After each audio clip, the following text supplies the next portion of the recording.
गुड्डन और झुमकी की शादी तेजू और बैजू नाम के दो भाई से हुई थी, जो एक छोटे से गांव में रहते थे।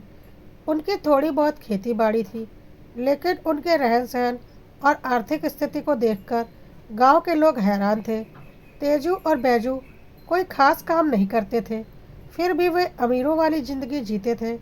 उनके काम धंधे के बारे में किसी को कुछ भी समझ में नहीं आता था, जिससे गांव में तरह तरह की चर्चाएं होती थी और सब हैरान होते थे कि बिना किसी काम धंधे के इन लोगों के इतने मज़े और ठाठ कैसे हैं।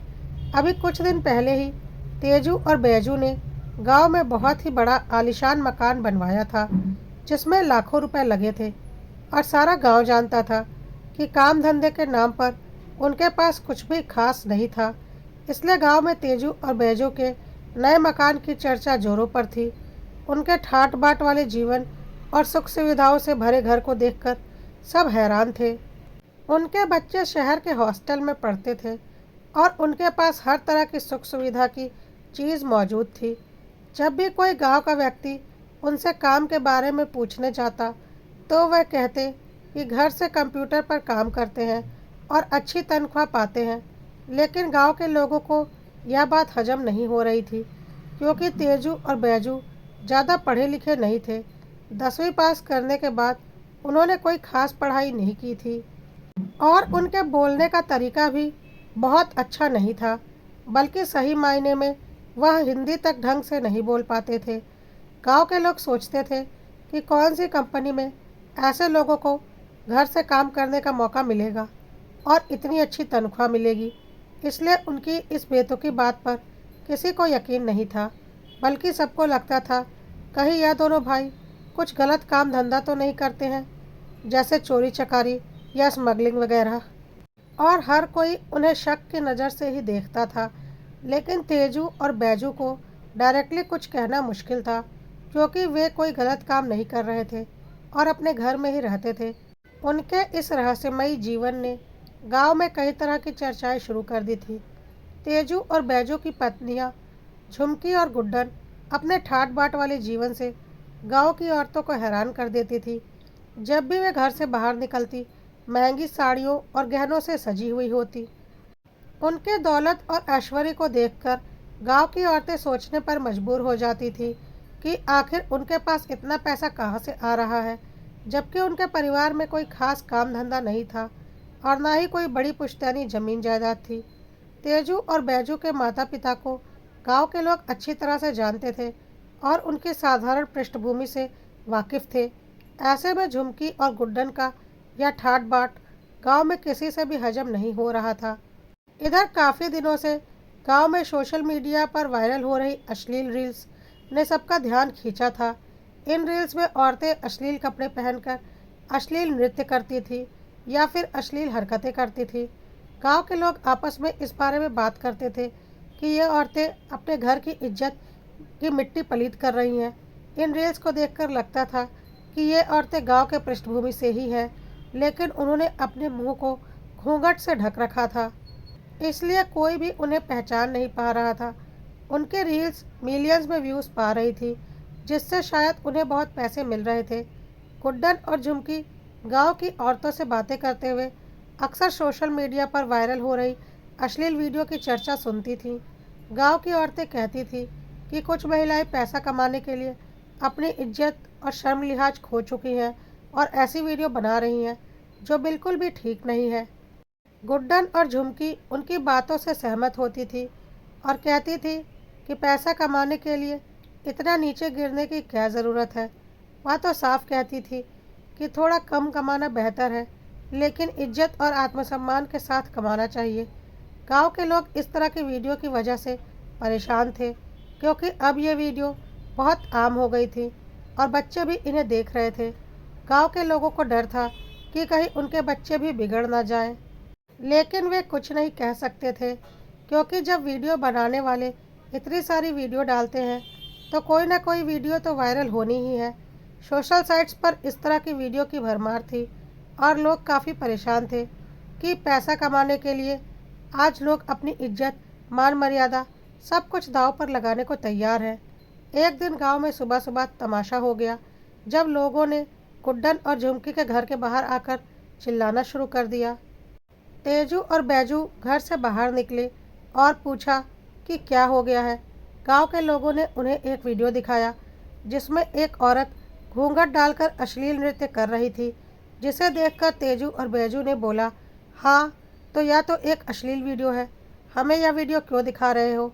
इस पर गांव वालों ने बोला, जरा ध्यान से देखो, तुम्हें समझ में आ जाएगा कि यह वीडियो हम तुम्हें क्यों दिखा रहे हैं और यहाँ आकर हंगामा क्यों कर रहे हैं।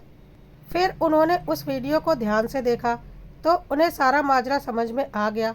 अश्लील वीडियो बनाने वाली औरत के पीछे गुड्डन का 3 साल का बेटा झटके से दौड़ता हुआ नजर आ रहा था, जिससे साफ पता चल गया कि उस घूंघट के पीछे और कोई नहीं गुड्डन है, क्योंकि उसका बेटा साफ कैप्चर हुआ था, जिसे सारे गांव ने पहचान लिया था और शायद वीडियो एडिट करते टाइम इस पर ध्यान नहीं दिया गया था। वीडियो को देखकर गुड्डन का पति बैजू चिल्लाने लगा और पूछने लगा, गुड्डन तुम यह क्या कर रही हो?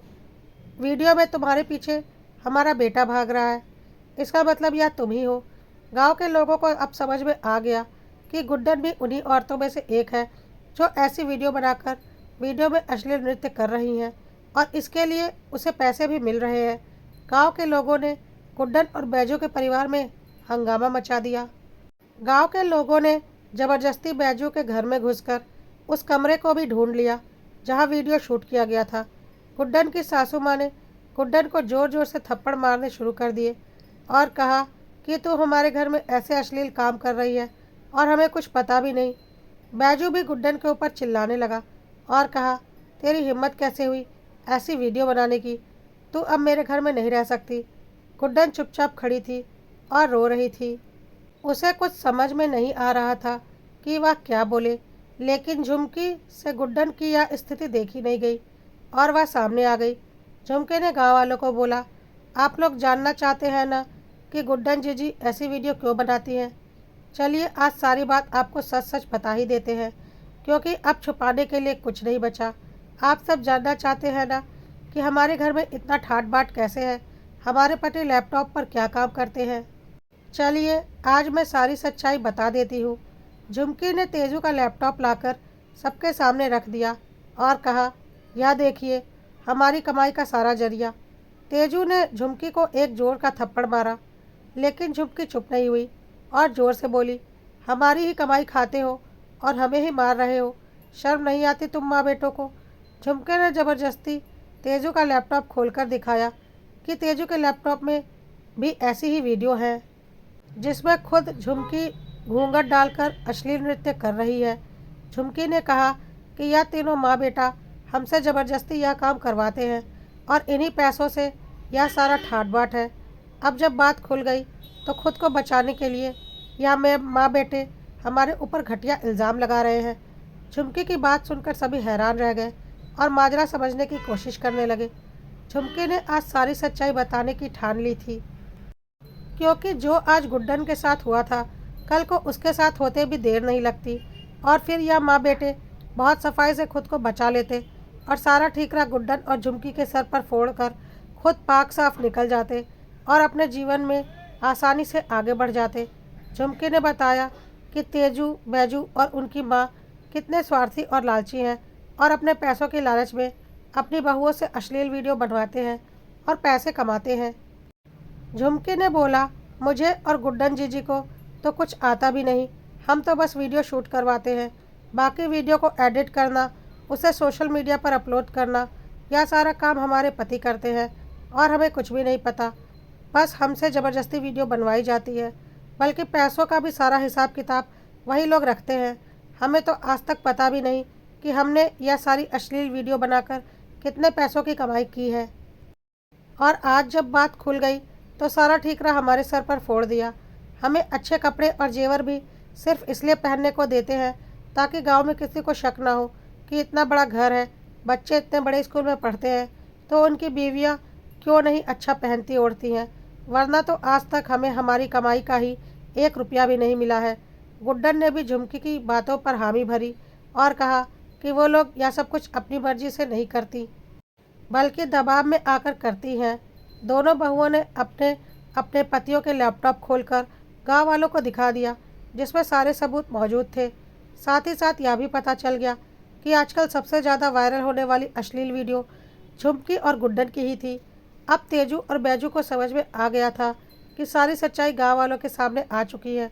तो उन लोगों ने अकड़ दिखानी शुरू कर दी और बोलने लगे, हाँ तो हम कोई गलत काम थोड़ी न कर रहे हैं, वीडियो ही तो अपलोड कर रहे हैं, इसमें गलत क्या है, जो करना है कर लो, हमारी मर्जी कि हम क्या काम करते हैं। अब तुम सब निकलो यहाँ से, हमें तुम्हारी बकवास नहीं सुननी। गांव वालों ने तेजू, बैजू और उसकी माँ को अच्छी खासी खरी खोटी सुनाई और कहा कि शर्म नहीं आती अपनी बहुओं के ऊपर अत्याचार करते हुए, और फिर सारा इल्ज़ाम उनके सिर पर डाल दिया।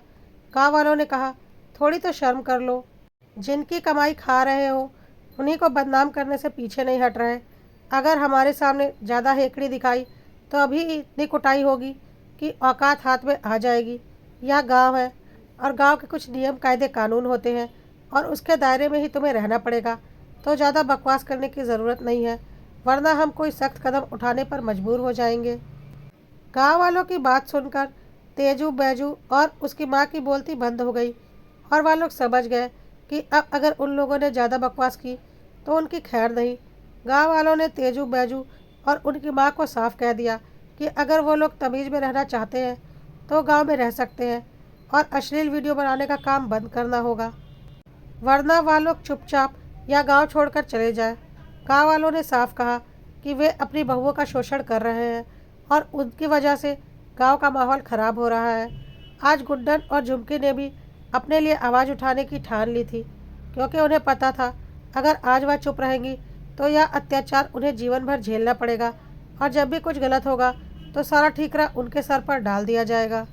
गुड्डन और झुमकी ने साफ कह दिया कि अब वो लोग उनके अत्याचारों को बर्दाश्त नहीं करने वाली और अगर ज़रूरत पड़ी तो वह लोग पुलिस में जाएंगी। उन्होंने साफ कहा कि अब वो लोग खुद के साथ अन्याय नहीं होने देंगी और उन्हें सुधरने का आखिरी मौका दे रही हैं।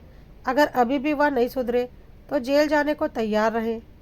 अब तेजू, बैजू और उनकी माँ को समझ में आ चुका था कि गुड्डन और झुमकी अब उनसे डरने वाली नहीं है और उन्हें अपना धंधा बंद करना पड़ेगा। उन्हें एहसास हो गया था कि उनकी अश्लील वीडियो बनाने की कमाई अब हमेशा के लिए बंद होने वाली है और उन्हें अब अपने गुजारे के लिए खुद कोई काम धंधा शुरू करना पड़ेगा। बहुत दिन उन्होंने अपनी बीवी की कमाई उनकी अश्लील वीडियो बनवाकर खा ली, पर अब और संभव नहीं है, वरना उन्हें बहुत भारी पड़ जाएगा।